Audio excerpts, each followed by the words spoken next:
ನಮಸ್ಕಾರ. ನಮ್ಮ ಸುತ್ತಲಿನ ಪ್ರಪಂಚ ಕೆಲವೊಮ್ಮೆ ಹೇಗಿರುತ್ತೆ ಅಂದ್ರೆ ಒಂದು ದೊಡ್ಡ ಬಿರುಗಾಳಿ ಇದ್ದ ಹಾಗೆ ಅಲ್ವಾ? ಹೌದು, ನಿಜ. ದಿನ ಬೆಳಗ್ಗೆ ಎದ್ದು ಫೋನ್ ನೋಡಿದ್ರೆ ಸಾಕು, ಎಲ್ಲೆಲ್ಲೂ ಗೊಂದಲ, ಒತ್ತಡ, ಒಂಥರ ನಕಾರಾತ್ಮಕತೆ. ಖಂಡಿತ. ಇಂಥ ಒಂದು ಬಿರುಗಾಳಿಯ ಮಧ್ಯೆ ನಮ್ಮ ಒಳಗಿನ ಶಾಂತಿಯನ್ನು, ಆ ಆಂತರಿಕ ದೀಪವನ್ನು ಆರದಂತೆ ಕಾಪಾಡಿಕೊಳ್ಳೋದು ಹೇಗೆ? ಅದೇ ದೊಡ್ಡ ಪ್ರಶ್ನೆ. ಇವತ್ತಿನ ನಮ್ಮ ಚರ್ಚೆ ಬಹುಶಃ ಇದಕ್ಕೊಂದು ದಾರಿ ಹುಡುಕುವ ಪ್ರಯತ್ನ. ನಮ್ಮತ್ರ the master of immovable serenity ಅನ್ನೋ ಮೂಲದಿಂದ ಒಂದು ಚಿಕ್ಕ ಭಾಗ ಇದೆ. ಇದನ್ನ ನೋಡಿದ್ರೆ ಈ ಬಿರುಗಾಳಿಯನ್ನ ಎದುರಿಸೋಕ್ಕೆ ಸಿಕ್ಕಿರೋ ಒಂದು ರಹಸ್ಯ ನಕ್ಷೆ ತರ ಕಾಣಿಸ್ತಿದೆ. ಹೌದು, ರಹಸ್ಯ ನಕ್ಷೆ ಅನ್ನೋದು ತುಂಬಾನೇ ಸರಿ ಹೊಂದುವ ಪದ. ಯಾಕೆಂದ್ರೆ ಇದು ಕೇವಲ ಶಾಂತವಾಗಿರಿ ಅಂತ ಹೇಳೋ ಒಂದು ಉಪದೇಶ ಅಲ್ಲ. ಬದಲಾಗಿ ಹಂತ ಹಂತವಾಗಿ ಒಂದು ಪ್ರಾಯೋಗಿಕ ವಿಧಾನವನ್ನೇ ನಮ್ಮ ಮುಂದಿಡುತ್ತೆ.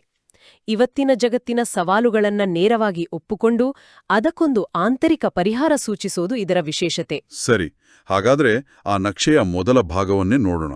ಬರಹದ ಆರಂಭವೇ ಬಹಳ ನೇರವಾಗಿದೆ. ಹೌದು. ದಿನದಿನಕ್ಕೂ ಪರಿಸ್ಥಿತಿಗಳು ಅತಿ ತಮೋಪ್ರಧಾನವಾಗಲಿದೆ. ವಾಯುಮಂಡಲವು ಇನ್ನಷ್ಟು ಹಾಳಾಗುವುದಿದೆ. ಇದು ಕೇಳೋಕೆ ಸ್ವಲ್ಪ ಭಯ ಹುಟ್ಟಿಸುತ್ತೆ. ನಿಜ. ಇಲ್ಲಿ ತಮೋಪ್ರಧಾನ ವಾಯುಮಂಡಲ ಅಂದ್ರೆ ಏನು? ಇದು ವಾಯುಮಾಲಿನ್ಯದ ಬಗ್ಗಿನ ಅಥವಾ ಬೇರೆ ಏನಾದ್ರೂ ಅರ್ಥ ಇದೆಯಾ? ಒಳ್ಳೆ ಪ್ರಶ್ನೆ. ಇಲ್ಲಿ ವಾಯುಮಂಡಲ ಅಂದ್ರೆ ಕೇವಲ ನಮ್ಮ ಸುತ್ತ ಇರೋ ಗಾಳಿ, ಅಂದ್ರೆ ಭೌತಿಕ ವಾತಾವರಣ ಅಲ್ಲ. ಓಹೋ. ಇದೊಂದು ಮಾನಸಿಕ ಮತ್ತು ಭಾವನಾತ್ಮಕ ವಾತಾವರಣ. ತಮೋಗುಣಿ ಅಂದ್ರೆ ನಕಾರಾತ್ಮಕತೆ, ಅಜ್ಞಾನ, ಒತ್ತಡ, ಸಂಘರ್ಷ ಇವೆಲ್ಲ ತುಂಬಿರೋ ಒಂದು ಸ್ಥಿತಿ. ಅಂದ್ರೆ ನಾವು ಪ್ರತಿದಿನ ಅನುಭವಿಸೋದು. ನಿಖರವಾಗಿ. ಸರಳವಾಗಿ ಹೇಳ್ಬೇಕಂದ್ರೆ ನಾವು ಬೆಳಗ್ಗೆ ಎದ್ದು ನ್ಯೂಸ್ ನೋಡಿದಾಗ ಅಥವಾ ಸೋಷಿಯಲ್ ಮೀಡಿಯಾ ಸ್ಕ್ರೋಲ್ ಮಾಡಿದಾಗ ನಮಗೊಂದ್ ರೀತಿ ಆತಂಕ, ಕಿರಿಕಿರಿ ಆಗುತ್ತಲ್ಲ, ಬಹುಶಃ ಅದೇ ಇವತ್ತಿನ ತಮೋಗುಣಿ ವಾತಾವರಣ. ಬರಹಗಾರರು ಆಗಲಿದೆ ಅಂತ ಭವಿಷ್ಯದಲ್ಲಿ ಹೇಳುತ್ತಿಲ್ಲ, ಇದೇ ಅಂತ ವರ್ತಮಾನದಲ್ಲೇ ಹೇಳ್ತಿದ್ದಾರೆ.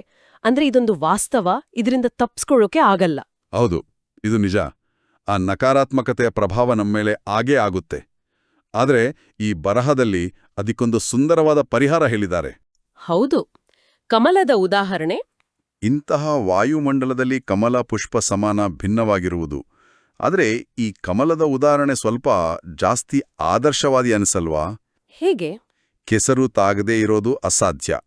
ನಾವು ಮನುಷ್ಯರು, ನಮ್ಮ ಮೇಲೆ ಸುತ್ತಿನ ವಾತಾವರಣದ ಪ್ರಭಾವ ಆಗೇ ಆಗುತ್ತೆ. ಇದನ್ನು ವಾಸ್ತವದಲ್ಲಿ ಸಾಧಿಸೋದು ಹೇಗೆ? ಹೌದು, ನೀವು ಎತ್ತಿದ ಪ್ರಶ್ನೆ ಬಹಳ ಮುಖ್ಯವಾದದ್ದು. ಖಂಡಿತ ಇದು ಕೇಳೋಕೆ ಒಂದು ಆದರ್ಶ ತರ ಕಾಣಿಸುತ್ತೆ, ಆದ್ರೆ ಇಲ್ಲಿರೋ ಒಳಾರ್ಥವನ್ನ ನಾವು ಗಮನಿಸ್ಬೇಕು. ಕಮಲ ಕೆಸರಿನಲ್ಲಿ ಇದ್ರೂ ಅದರ ಎಲೆಗಳ ಮೇಲೆ ಒಂದು ವಿಶಿಷ್ಟವಾದ ಮೇಣದ ಹಾಗೆ ಒಂದು ಪದರ ಇರುತ್ತೆ. ಅದರಿಂದಾಗಿ ನೀರು ಅಥವಾ ಕೆಸರು ಅದಕ್ಕೆ ಅಂಟ್ಕೊಳ್ಳಲ್ಲ. ಸರಿ. ಇಲ್ಲಿ ಹೇಳ್ತಿರೋದು ನಾವು ಕೆಸರಿನಿಂದ ದೂರ ಓಡ್ ಹೋಗ್ಬೇಕು ಅಂತ ಅಲ್ಲ, ಬದಲಾಗಿ ನಮ್ಮ ಮನಸ್ಸಿನ ಮೇಲೆ ಅಂತಹದೊಂದು ರಕ್ಷಣಾತ್ಮಕ ಪದರವನ್ನ ಬೆಳೆಸ್ಕೊಳ್ಬೇಕು ಅಂತ. ಅಂದ್ರೆ ಜಗತ್ತಿನಲ್ಲಿ ನಡೆಯೋ ಘಟನೆಗಳ ಬಗ್ಗೆ ನಮ್ಗೆ ಅರಿವಿರ್ಬೇಕು, ಆದ್ರೆ ಅವು ನಮ್ಮ ಆಂತರಿಕ ಶಾಂತಿಯನ್ನ ಕದರೋಕೆ ಬಿಡಬಾರ್ದು. ಆ ರಕ್ಷಣಾತ್ಮಕ ಪದರವನ್ನ ಬೆಳೆಸ್ಕೊಳ್ಳೋದೇ ಅಲ್ವಾ ದೊಡ್ಡ ಸವಾಲು? ಹೌದು. ಅದಕ್ಕಾಗಿಯೇ ಇರಬೇಕು ಬರಹದಲ್ಲಿ ಇದರಷ್ಟೇ ಸಾಹಸ ಅಥವಾ ಶಕ್ತಿಯ ಅವಶ್ಯಕತೆ ಇರುತ್ತದೆ ಅಂತ ಹೇಳಿರೋದು. ಇದು ಸುಮ್ಮನೆ ಕೂತ್ರೆ ಆಗೋ ಕೆಲಸ ಅಲ್ಲ. ನಿಖರವಾಗಿ. ಇಲ್ಲಿ ಸಾಹಸ ಅನ್ನೋ ಪದ ಬಳಸಿದ್ದು ಭಾರ ಅರ್ಥಪೂರ್ಣ. ಯಾಕೆಂದ್ರೆ ನಕಾರಾತ್ಮಕತೆಯ ಪ್ರವಾಹದಲ್ಲಿ ಎಲ್ಲರೂ ಕೊಚ್ಚಿ ಹೋಗ್ತಿರುವಾಗ ನಾವು ಸ್ಥಿರವಾಗಿ ನಿಲ್ಲೋದು ಅಥವಾ ಅದರ ವಿರುದ್ಧ ದಿಕ್ಕಿನಲ್ಲಿ ಸಾಗೋದು ಒಂದು ಸಾಹಸವೇ ಸರಿ. ಹೌದು. ಇದು ನಿಷ್ಕ್ರಿಯ ಸ್ಥಿತಿಯಲ್ಲ, ಇದೊಂದು ಸಕ್ರಿಯವಾದ ನಿರಂತರವಾದ ಪ್ರಯತ್ನ. ಸರಿ, ಪ್ರವಾಹದ ವಿರುದ್ಧ ಈಜ್ಬೇಕು ಅನ್ನೋದು ಅರ್ಥ ಆಯ್ತು. ಆದ್ರೆ ಅದಕ್ಕೆ ಶಕ್ತಿ ಬೇಕಲ್ವಾ? ಸುಮ್ಮನೆ ಮನ್ಸ್ ಮಾಡಿದ್ರೆ ಸಾಕೆ? ಅಥವಾ ಈ ಬರಹದಲ್ಲಿ ಅದಕ್ಕೇನಾದ್ರೂ ಒಂದು ಸೀಕ್ರೆಟ್ ವೆಪನ್ ಬಗ್ಗೆ ಹೇಳಿದಾರಾ? ಹೌದು, ಖಂಡಿತ ಇದೆ. ಅದೇ ಈ ಬರಹದ ತಿರುಳು. ಆ ಶಕ್ತಿಯ ಮೂಲ ಒಂದು ವರದಾನ ಅಂತ ಹೇಳಲಾಗಿದೆ. ವರದಾನ? ಹೌದು. ಆ ವರದಾನದ ಸಾಲು ಮಾಸ್ಟರ್ ಸರ್ವಶಕ್ತಿವಂತ ಭವ. ಈ ಮಾಸ್ಟರ್ ಸರ್ವಶಕ್ತಿವಂತ ಅನ್ನೋದು ಕೇಳೋಕೆ ದೊಡ್ಡ ಪದ. ಇದರ ಒಳಗಡೆ ನಿಜವಾಗಿಯೂ ಏನು ಅಡಗಿದೆ? ನನ್ನ ಮನಸ್ಸಿಗೆ ಬರೋದು ಸರ್ವಶಕ್ತಿವಂತ ಅಂದ್ರೆ ಎಲ್ಲವನ್ನೂ ನಿಯಂತ್ರಿಸೋ ಶಕ್ತಿ, ಒಂಥರ ಸೂಪರ್ಮ್ಯಾನ್ ತರ. ಆದ್ರೆ ಇಲ್ಲಿ ಆ ಅರ್ಥ ಇರಲಿಕ್ಕಿಲ್ಲ ಅಲ್ವಾ? ಖಂಡಿತ ಇಲ್ಲ. ಇಲ್ಲಿರುವ ಮಾಸ್ಟರ್ ಸರ್ವಶಕ್ತಿವಂತ ಅನ್ನೋ ಕಲ್ಪನೆ ಕೇವಲ ಆಧ್ಯಾತ್ಮಿಕ ಅಲ್ಲ. ಹಾಗೆನಾ? ಆಕ್ಚುಲಿ ಆಧುನಿಕ ಮನೋವಿಜ್ಞಾನದಲ್ಲಿ ಇದಕ್ಕೆ ಇಂಟರ್ನಲ್ ಲೋಕಸ್ ಆಫ್ ಕಂಟ್ರೋಲ್ ಅಂತಾರೆ. ಅಂದ್ರೆ ನಮ್ಮ ಖುಷಿ ಅಥವಾ ದುಃಖಕ್ಕೆ ಹೊರಗಿನ ಸನ್ನಿವೇಶಗಳೆಲ್ಲ ನಮ್ಮ ಆಂತರಿಕ ಪ್ರತಿಕ್ರಿಯೆಯೇ ಕಾರಣ ಅಂತ ನಂಬೋದು. ಓ ಸರಿ. ಈ ಬರಹ ಹೇಳ್ತಿರೋದು ಅದನ್ನೇ. ನಮ್ಮ ಮನಸ್ಸು, ಬುದ್ಧಿ ಮತ್ತು ಭಾವನೆಗಳ ಮೇಲೆ ಸಂಪೂರ್ಣ ಪ್ರಭುತ್ವ ಸಾಧಿಸೋದೇ ಮಾಸ್ಟರ್ ಸರ್ವಶಕ್ತಿವಂತನಾಗೋದು. ಆಗ ನಮ್ಮ ಸ್ಥಿತಿ ಏಕರಸ, ಅಚಲ, ಅಡೋಲವಾಗಿರುತ್ತೆ. ಏಕರಸ, ಅಚಲ, ಅಡೋಲ ಈ ಪದಗಳು ಬಹಳ ಆಳವಾಗಿವೆ. ಏಕರಸ ಅಂದ್ರೆ ಒಂದು ಸ್ಥಿರವಾದ ಮನಸ್ಥಿತಿ. ಅಂದ್ರೆ ಪರಿಸ್ಥಿತಿ ಹೇಗೆ ಬದಲಾದ್ರೂ ನಮ್ಮ ಒಳಗಿನ ಸ್ಥಿತಿ ಬದಲಾಗಲ್ಲ. ಹೌದು. ಆದ್ರೆ ಅಚಲ ಮತ್ತು ಅಡೋಲ ನಡುವೆ ಏನ್ ವ್ಯತ್ಯಾಸ? ಎರಡೂ ಒಂದೇ ತರ ಕೇಳಿಸ್ತಾಯಿತೆ. ಇದನ್ನೊಂದು ಸುಂದರವಾದ ರೂಪಕದ ಮೂಲಕ ಅರ್ಥ ಮಾಡ್ಕೋಬಹುದು. ಸಮುದ್ರದ ಮೇಲೆ ಎಷ್ಟೇ ದೊಡ್ಡ ಅಲೆಗಳು, ಬಿರುಗಾಳಿ ಇರಲಿ, ಆದ್ರೆ ಅದರ ಆಳದಲ್ಲಿ ನೀರು ಯಾವಾಗಲೂ ಶಾಂತವಾಗಿ ಸ್ಥಿರವಾಗಿ ಇರುತ್ತೆ. ನಿಜ. ಅಚಲ ಸ್ಥಿತಿ ಅಂದ್ರೆ ಆ ಆಳ ಸಮುದ್ರದ ಹಾಗೆ ದೊಡ್ಡ ದೊಡ್ಡ ಬಿರುಗಾಳಿಗಳಿಗೆ, ಅಂದ್ರೆ ಜೀವನದ ದೊಡ್ಡ ಸವಾಲುಗಳಿಗೆ ಅಲುಗಾಡದೇ ಇರೋದು. ಸರಿ. ಆದ್ರೆ ಅಡೋಲ ಎಂದ್ರೆ ಸಮುದ್ರದ ಮೇಲ್ಮೈಯಲ್ಲಿ ಸಂಗ ಗಾಳಿಗೂ ಏಳೋ ಸಣ್ಣ ಅಲೆಗಳಿರುತ್ತಲ್ಲ, ಅದರಂತೆ ನಮ್ಮ ಮನಸ್ಸು ಚಿಕ್ಕಪುಟ್ಟ ಕಿರಿಕಿರಿಗಳಿಗೆ, ಉದಾಹರಣೆಗೆ ಟ್ರಾಫಿಕ್ ಜಾಮ್, ಯಾರೋ ಹೇಳಿದ ಒಂದು ಮಾತು, ಹೌದು, ಇವುಗಳಿಗೆಲ್ಲ ಚಂಚಲವಾಗದೇ ಇರೋದು. ಇದು ಇನ್ನೂ ಸೂಕ್ಷ್ಮವಾದ ಸ್ಥಿತಿ. ವಾವ್, ಇದು ಅದ್ಭುತವಾದ ವಿವರಣೆ. ಹಾಗಾದ್ರೆ ಈ ಸ್ಥಿತಿಯನ್ನು ತಲುಪುವುದು ಹೇಗೆ? ಆ ವರದಾನವನ್ನು ನಮ್ಮದಾಗಿಸ್ಕೊಳ್ಳೋದು ಹೇಗೆ? ಅದಕ್ಕೆ ಬರಹದಲ್ಲೇ ಉತ್ತರ ಇದೆ. ಬರಹದಲ್ಲಿ ಸ್ಮೃತಿ ಅಥವಾ ನೆನಪಿನ ಬಗ್ಗೆ ಹೇಳಲಾಗಿದೆ. ಯಾವಾಗ ನಾನು ಮಾಸ್ಟರ್ ಸರ್ವಶಕ್ತಿವಂತನೂ ಆಗಿದ್ದೇನೆ ಎಂಬ ವರದಾನವು ಸ್ಮೃತಿಯಲ್ಲಿರುತ್ತದೆಯೋ, ಅಂದ್ರೆ ಕೇವಲ ನೆನಪಿಸ್ಕೊಂಡ್ರೆ ಸಾಕಾಗುತ್ತಾ? ಹೌದು. ಆದ್ರೆ ಅದು ಕೇವಲ ಯಾಂತ್ರಿಕವಾದ ನೆನಪಲ್ಲ. ಅದೊಂದು ಆಳವಾದ, ನಿರಂತರವಾದ ಅರಿವು.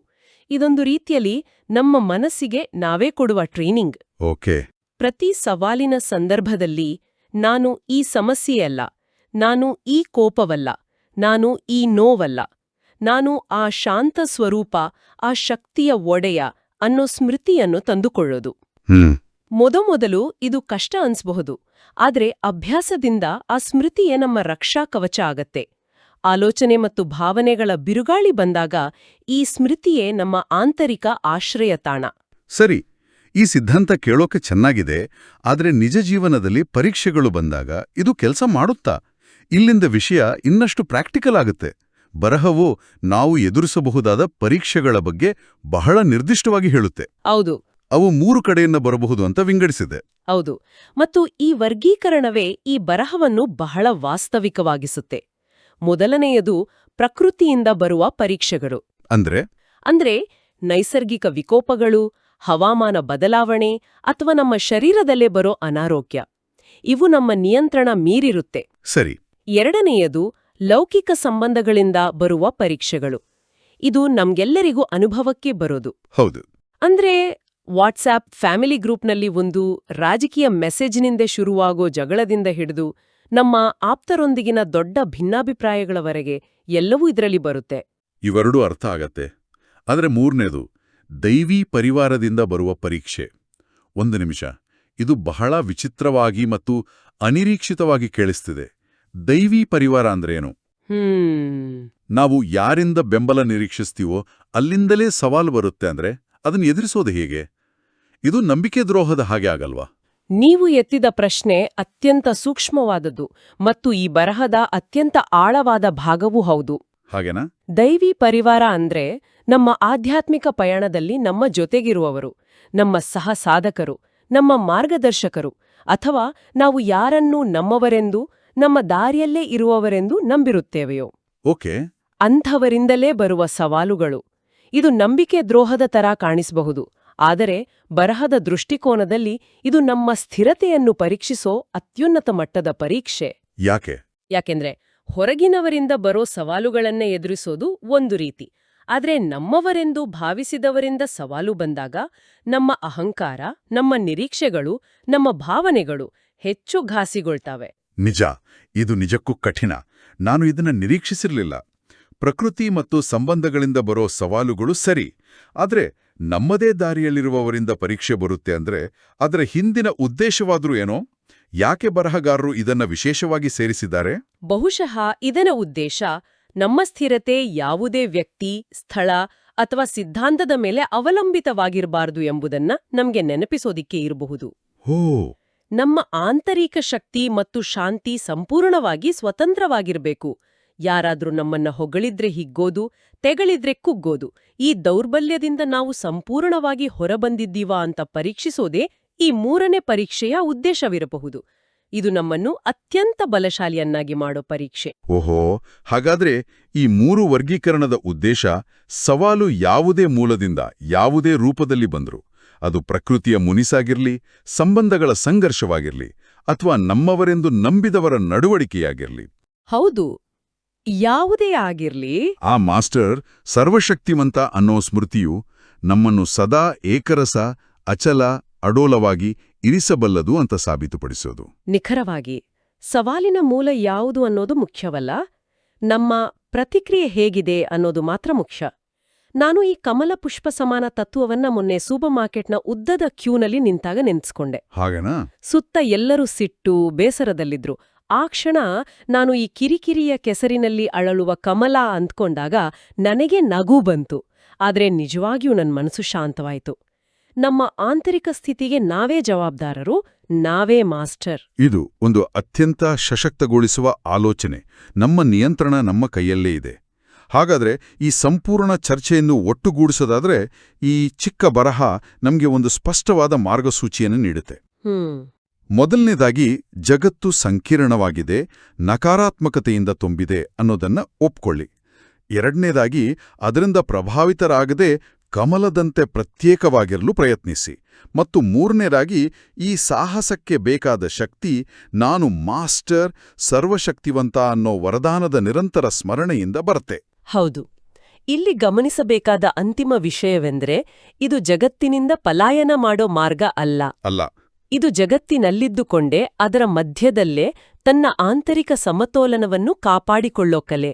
ಜವಾಬ್ದಾರಿ ಮತ್ತು ಶಕ್ತಿ ಎರಡನ್ನೂ ಸಂಪೂರ್ಣವಾಗಿ ವ್ಯಕ್ತಿಯೊಳಗೆ ಇರಿಸಲಾಗಿದೆ. ನಮ್ಮ ಸ್ಥಿತಿಯನ್ನು ಬದಲಾಯಿಸೋಕೆ ಬೇರೆ ಯಾರೂ ಬರೋದಿಲ್ಲ, ನಾವೇ ಅದನ್ನು ಮಾಡ್ಬೇಕು. ಅದ್ಭುತ. ನಮ್ಮ ಕೇಳುಗರಿಗೆ ಯೋಚಿಸಲು ಇಲ್ಲೊಂದು ಅಂತಿಮ ಪ್ರಶ್ನೆಯೊಂದಿಗೆ ಈ ಚರ್ಚೆಯನ್ನು ಮುಗಿಸೋಣ.